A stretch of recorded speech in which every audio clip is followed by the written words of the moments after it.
So today's topic is about DC motor. What is the construction detail of a DC motor? How a DC motor is working, and what is the applications of DC motor? So any motor, how do we define any motor? It is an electrical machine that is used to convert electrical energy into mechanical energy. The motor means it has to rotate. So electrical energy into mechanical energy is motor. That mechanical energy that will be shafted with applications like pumps, any other applications. So that will also start to rotate. The generator means it is going to generate the electrical energy. So mechanical energy is converted into electrical energy is generator. First of all, DC motor means it converts electrical energy into mechanical energy. So this is the DC motor setup actually. First, we will see what is the construction detail, what are the parts present in the DC motor. Then we have to know what is the working principle of DC motor. In what principle the DC motor is working. Then what are all the applications of DC motor, characteristics of DC motor. Then what is the speed control of DC motor. These portions will be covered. So now we have two magnets. You can see here. So this is South Pole permanent magnet and this is North Pole permanent magnet. So these are the two magnets. Between the two magnets, there is a strong magnetic field. Here magnetic field, this blue color is shown. No? Like this, many magnetic field is produced. A strong magnetic field is produced between this North Pole and South Pole. So this yellow color is called as an armature. Armature is nothing but it is a rotating part. It is also called as a rotor. It is a copper conductor or maybe like coils. So it is a conductor, armature, that is going to rotate. So this stator and this South Pole and North Pole is a stator, stationary part. So it will not move, it will be in the same position, stator. Any machine, it has stator and it has rotor. So this North Pole and South Pole permanent magnets are stators. The inside this armature is going to rotate. So now what is this portion is this circle-like portion is called as commutator. And the commutator is being connected with the brushes. And this setup is given supply voltage also. The DC voltage is also given to the commutator. Commutator is nothing but it's going to give this current to the armature. It is used to give the current to the armature. Through the commutator only the current flow takes place. So this makes the armature to give current flow generally. It is made up of copper segments. Inside the copper segments, we have this insulated mica is being present.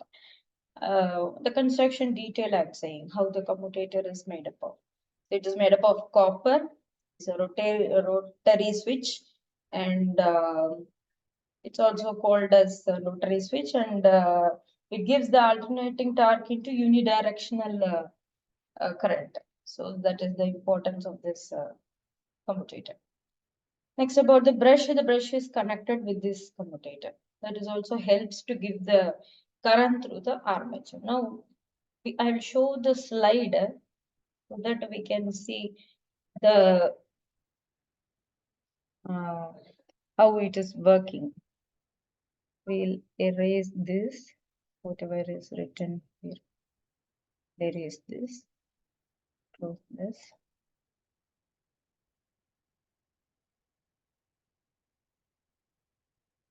Okay. So next slide we'll go. So next is basic components of the DC motor. From the diagram, whatever I have said, that I have been made in points as a notes so that you can take it. So stator is a stationary part of the motor that generates the magnetic field. Consists of a field winding or permanent magnet. So we have seen what is stator. This South Pole and North Pole is a stator part. The next one, what is rotor? rotating part of the motor that experiences the magnetic field produced by the stator. It will experience the magnetic field because it is kept between the magnetic field. So the rotating part is called as armature. That also we have seen from the diagram. The rotating part is this armature. Everything is written in this picture clearly. You can see the picture. This armature is now going to rotate now. And next one is commutator. Commutator, it is a brushed DC motor. The commutator is a rotary switch with that periodically reverses the direction of the current flow through the rotor winding. So it reverses the current flow. This reversal of the current direction ensures the continuous rotation of the rotor.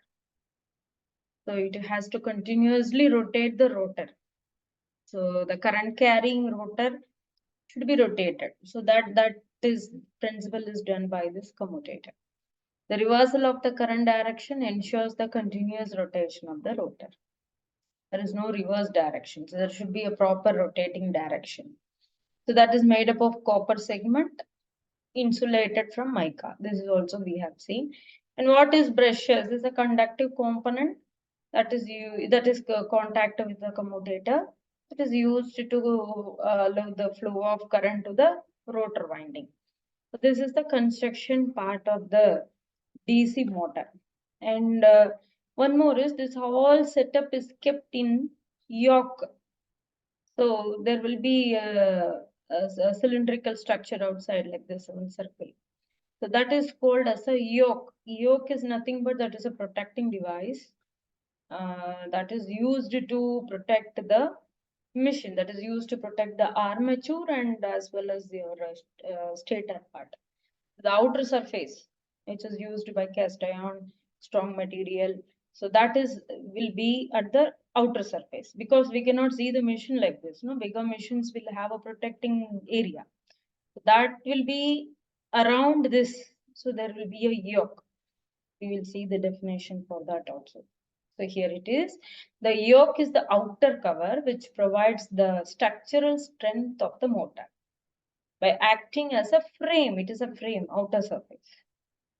So it is a low magnetic material. So that is in rolled steel or silicon steel or cast iron. So, so that is a low reluctance magnetic material such as rolled steel, silicon steel and cast iron. So now we are going to see the working principle of DC motor. We'll get back to the diagram, then I will show this notes. Okay. The working principle of DC motor. See, this is a current carrying conductor. The armature is the current carrying conductor. The current carrying conductor kept at the magnetic field, a twisting or a rotating force is created. A twisting or a rotating force is created. That force they are naming at Lorentz force. That will make the armature to rotate. A current carrying conductor armature is kept in the magnetic field. A strong magnetic field is produced between north and south pole. So it produces a force or a torque that makes the armature to rotate. This is the working principle of DC motor.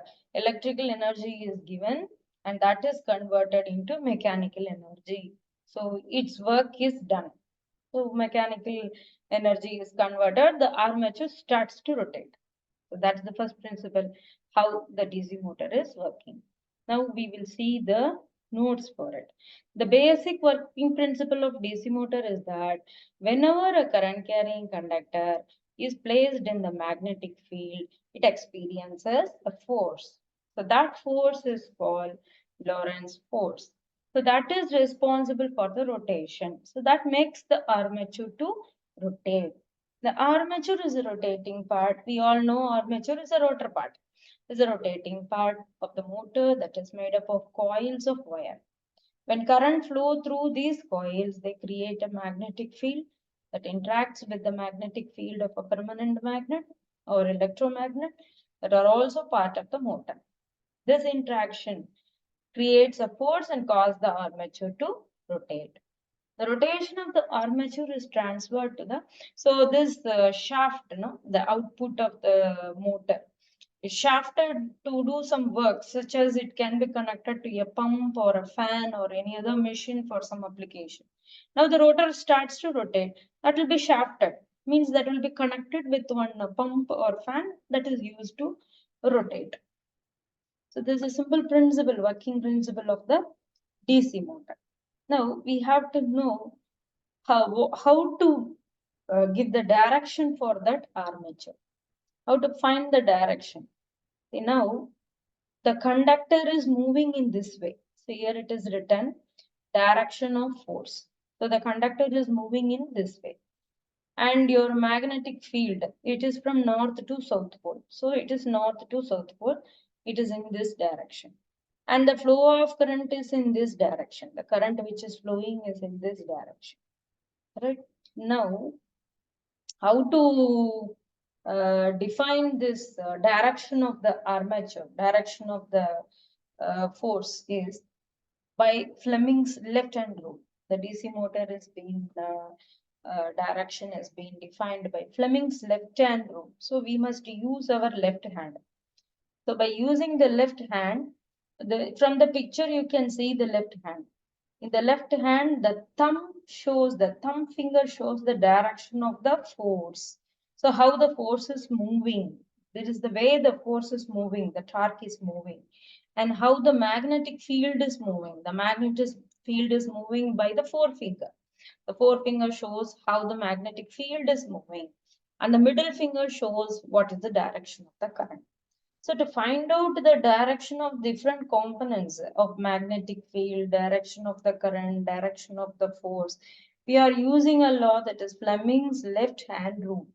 So you have to use your left hand and you have to see from the picture how they are defining it. The thumb shows the direction of the force, the forefinger shows the direction of the magnetic field, the middle finger shows the direction of the current.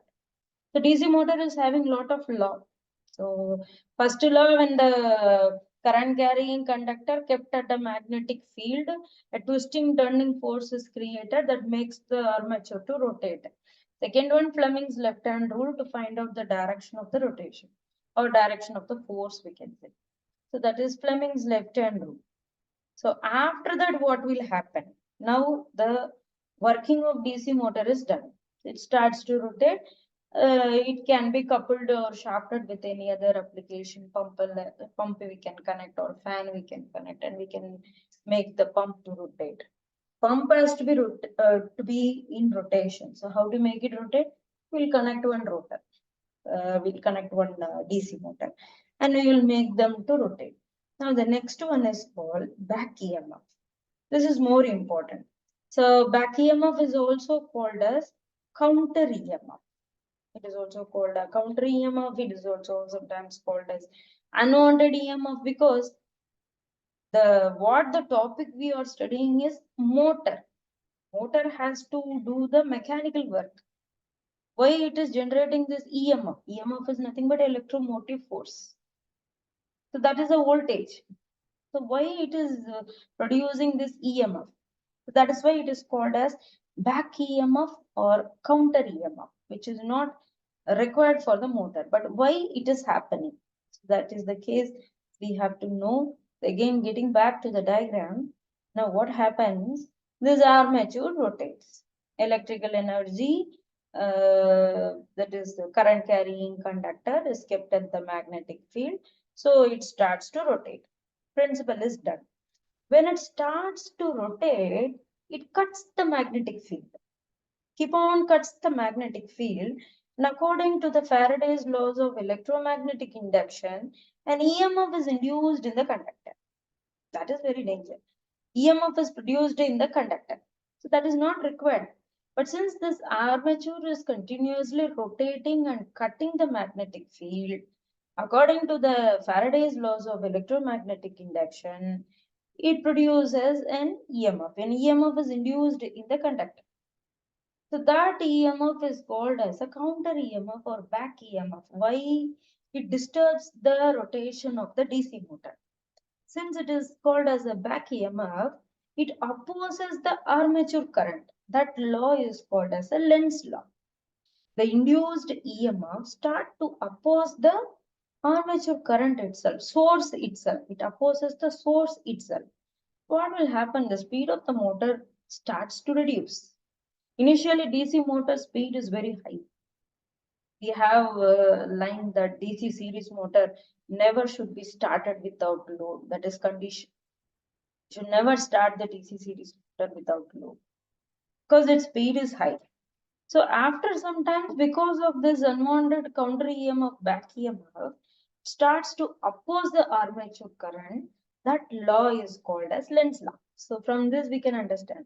Understanding the relevance of back EMF is important before delving into the other DC characteristics. We have seen that from Faraday's laws of electromagnetic induction, that when a conductor is placed in a changing magnetic field, cutting the magnetic field, the conductor is cutting the magnetic field, it induces the current in the conductor. The current is induced in the armature, in the conductor. Therefore, as soon as the motor starts rotating, the armature cuts the magnetic field of the stator and dynamically induces an EMF. This EMF is called as back EMF or counter EMF. Here it is written. This EMF is called as back EMF or counter EMF. So this is, here it is, counter EMF or back EMF. The direction of this induced EMF is given by Lenz's law.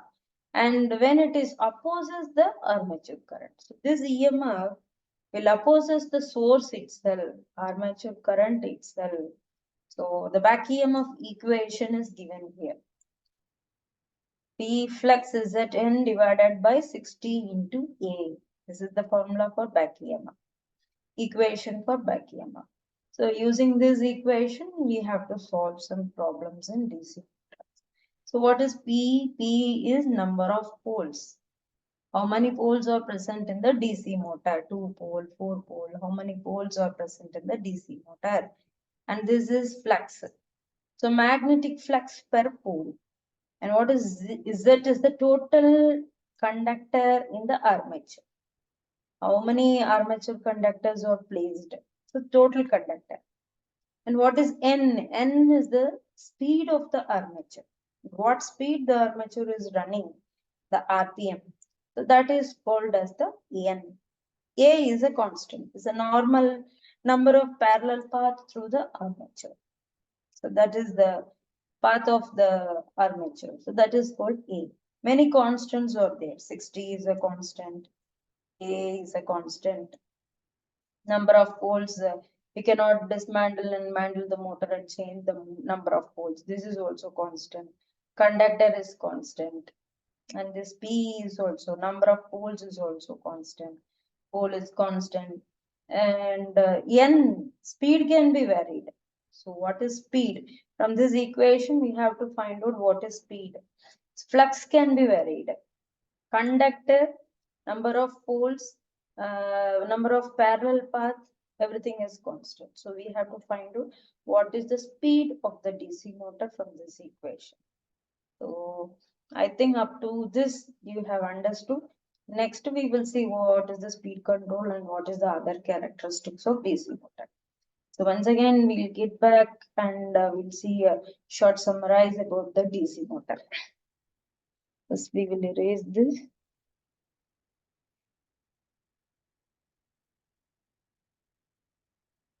Otherwise this will be seen in other slides also. Okay. Close this.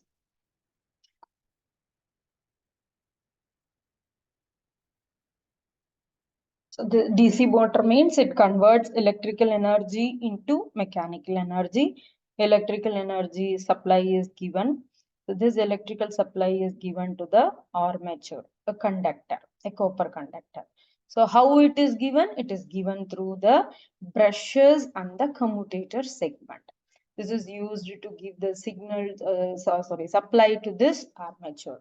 The brushes and this commutator is helping to give the supply to the armature. Otherwise, the spark may come, so it may not reach the armature, it may get lost. So, and for continuous rotation, we need this commutator voltage. So now this is South Pole and North Pole is called as permanent magnet stator. So a stator is producing magnetic field here. This blue color magnetic field is produced. So a current carrying conductor kept at the magnetic field, a twisting and turning force, the force is named as Lorentz force, is created and makes the armature to rotate. That is the working principle of the DC motor. So when electrical energy is converted into mechanical energy, when the rotor starts to rotate, the work is done. It can be shafted to any pump or any machine or any fan, and we can make the pump to rotate. That can be shafted to that. This is simple working principle of DC motor. After that, we have to know what is the direction of the force, that is by Fleming's left hand rule, and what is back EMF, counter EMF, and what is Lenz's law. So these definitions we have to know from the DC motor. I hope you understood up to this. Thank you for listening.